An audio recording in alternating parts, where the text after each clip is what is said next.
Welcome to another edition of Tuscaloosa Talks. Today I am with literally the three smartest individuals that graduated from the Tuscaloosa City Schools this year. And it's my honor and privilege, especially as a Central graduate, to brag on these amazing young students who are going to do amazing things in life. So today we're talking to the Valedictorians of Northridge, Central, and Bryant High School, and we are honored to have you here. First and foremost, congratulations on graduating high school.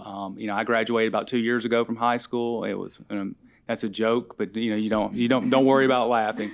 But it's been 31 years since I've graduated high school from Central, and time flies by. But I still remember everything about my graduation, and you will too. So congratulations on that. What I'd like to do is go around the table and let you introduce yourselves, what school that you graduated from, and where you plan on going to college. So please begin. My name is Kaylin Gamble. I graduated from Northridge High School, and I intend to go to the University of Alabama at Birmingham. Okay. My name is Wendy Hernandez, and I graduated from Central High School, and I plan to go to the University of Alabama in Tuscaloosa. Okay. My name is Rebecca DeCaro, and I graduated from Paul W. Bryant High School, and I'm going to go to UAH Huntsville. Okay. So we've got the whole state covered. At least we've got the University of Alabama system covered in this conversation. So let's talk about how do you get to the point of being so disciplined to be able to achieve the GPAs that you've achieved, to be able to achieve the success that you've achieved. Kayla, I'll start with you first. How did you know you were on this path and you could make it work? Well, I got really passionate about school when I got into high school. I wanted to make the best grades I could just so I can get a lot of scholarships so I can afford college. And then I just really want to do my best so I can have something to be proud of, because academics to me is really important, especially when I realized I wanted to do pre-med. Mm-hmm. I was really interested in biology and that kind of stuff, so I want to take a lot of higher level science courses because it really interested me. So part of it was discipline, but part of it I was genuinely interested in the stuff that I was learning. How many hours a day do you think you studied? It depends on it. For exams, I studied for like 6 hours a day, but on the normal day, I probably studied for like an hour or two. Mm-hmm. So. Favorite subject? Certainly it had to be a science. Biology. Biology. Mm-hmm. Wendy, how about you? Well, I don't know how to explain it, but I think it really happened. When I got to Central, I was really excited, and I really wanted to do something big, so I got involved to the IB program, the Central High School offers. And I don't know, I think it's just being very responsible and having such a great teachers helping you all the time helps you a lot to keep a good GPA and be really just enjoy the classes in your school. Favorite subject that you took? Math. I really love math, and I think a little bit of chemistry. I had a really good teachers in chemistry, so they made me love that subject. Okay, Beck, how about you? I mean, I really like science and just learning in general, as long as the content is something that's new, because I get a little bit bored if I already know the content and stuff like that. But if it's something new, I'm always like, give it to me. That's I'm also awesome.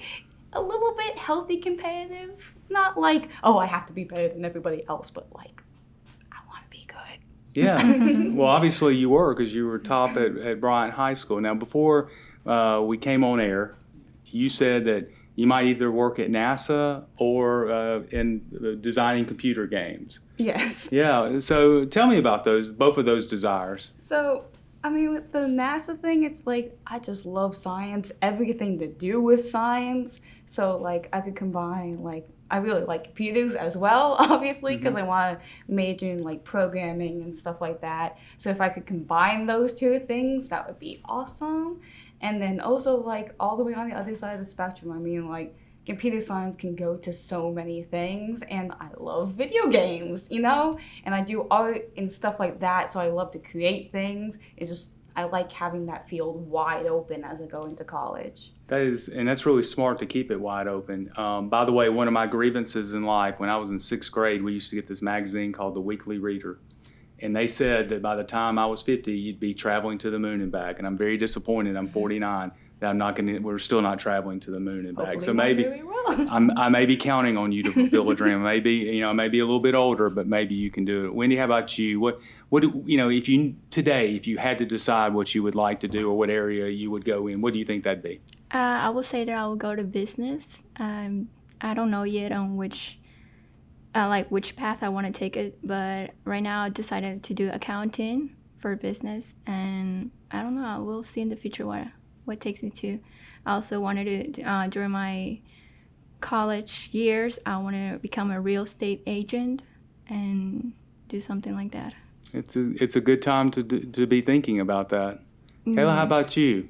I'm going to do pre-med during college, and right now I'm majoring in neuroscience. So I'd like to go to medical school, hopefully, because medicine really interests me. Because I like the fact that it's kind of like a puzzle, and I want to solve it. So that's why I really like medicine. I want to be able to work on also helping people be healthy while doing what I love. So you like neurology? Is that maybe where, again, we won't hold you to it, but if you had to guess today, that's kind of the path you'd want to go? Yeah, I really like it because it's a really expanding field because we don't know a lot about the brain right now. And so I'll be able to do a lot with it and learn a lot of new stuff and hopefully make changes for the future. Well, what little I know about genomics and everything surrounding it, it is fascinating to think that, at least for my children, they'll be able, from the moment they're born, to understand what they may need to be healthy throughout their lifetime. And you just think you'll be on the cutting edge of that. Yeah. So, when you were going through the Tuscaloosa City Schools, was there a favorite teacher or teachers that really inspired you to do this? Yeah. Well, first I really liked my biology teacher because in middle school, I was not the best at science at all. It definitely wasn't my passion. And then when I got into high school, I really loved my biology teacher.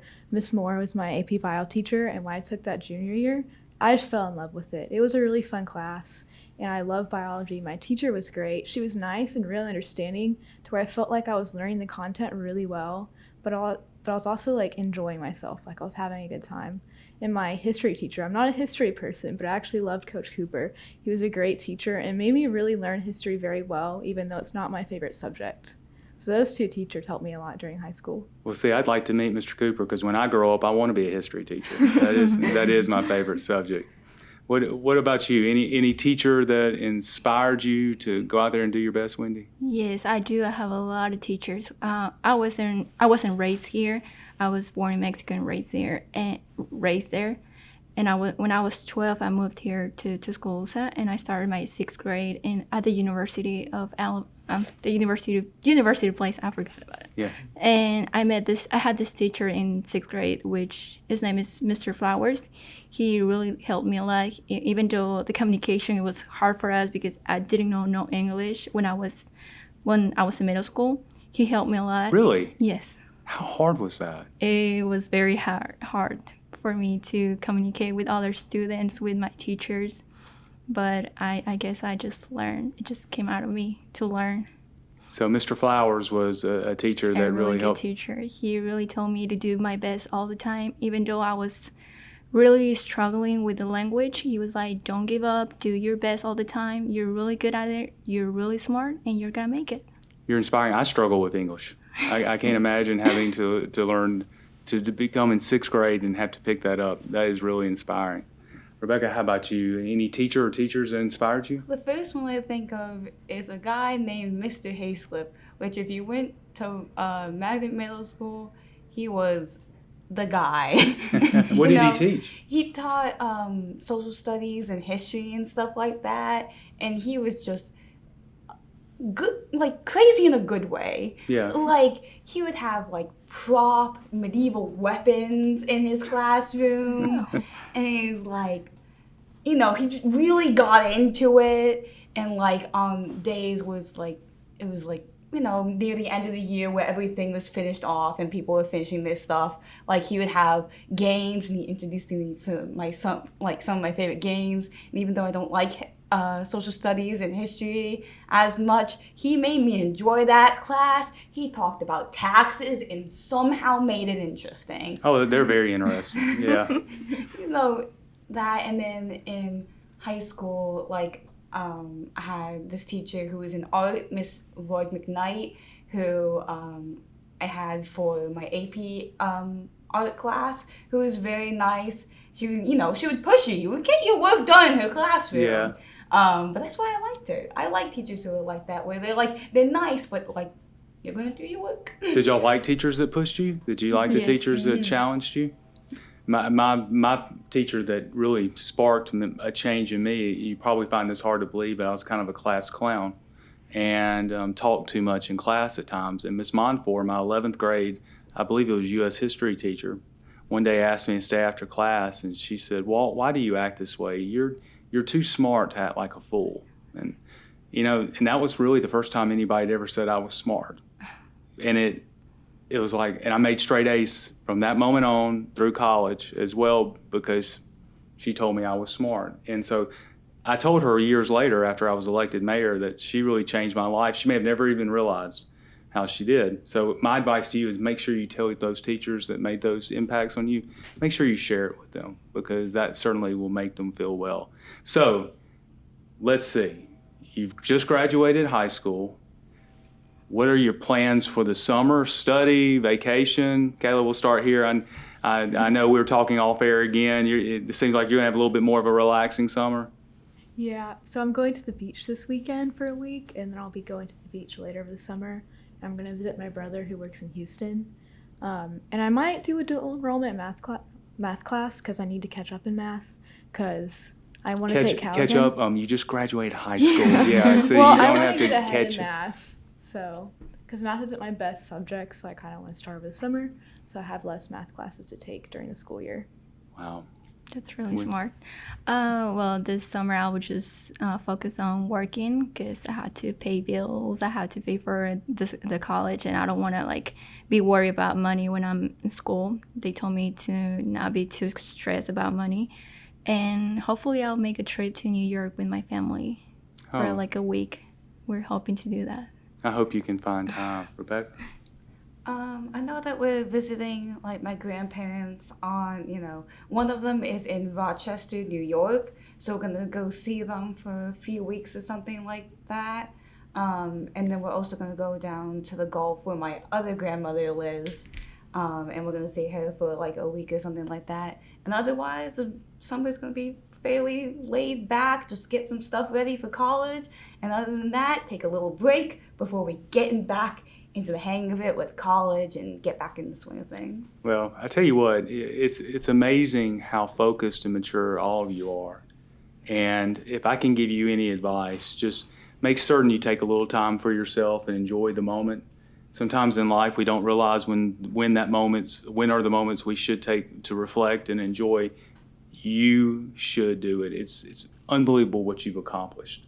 And sitting here, I'm so proud to represent our city and to know we have young people like you that are going to be the next generation that's going to carry hopefully our state and our country forward. So I'm really, really proud of you. The city of Tuscaloosa is really, really proud of you. And if we can do anything to help you along your journey, please let us know. You have amazing stories. Clearly, you have amazing parents and people in your life that are helping you achieve. I wish you Godspeed and good luck. And hey, let me make sure I got it. Go Chargers, Roll Tide, Go Blazers.